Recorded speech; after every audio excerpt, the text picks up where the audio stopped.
Here in northern Nevada, we enjoy the natural environment, especially when this enjoyment accompanies recreational water bodies found throughout the state. While these places provide an avenue for family fun, there's important information people should be mindful of when visiting these different places. The introduction of aquatic invasive species, or AIS, can be detrimental to undisturbed water bodies and the natural environment they reside. AIS such as Quagga mussels infest water bodies and can cause a number of problems for lake operations and recreational use. According to the California Department of Fish and Wildlife, quote, Quagga mussels clog water intakes such as pipelines and screens, reducing pumping capabilities for power and water treatment facilities, end quote. The infestations cost monitoring programs millions of dollars in repairs, including infestation treatments. And once established, it's very difficult, if not impossible, to eradicate these AIS. Recreation-based industries and activities are also affected by mussels, which can take up residence on docks, breakwalls, buoys, boats, and beaches. For boaters, quagga mussels increase drag,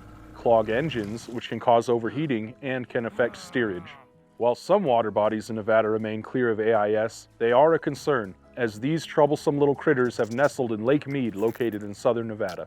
The introduction of AIS can alter water bodies and the environment. Preventative measures are the best method for preventing these negative impacts. To prevent the spread of AIS, individuals should ensure they inspect any equipment before using them in another water body.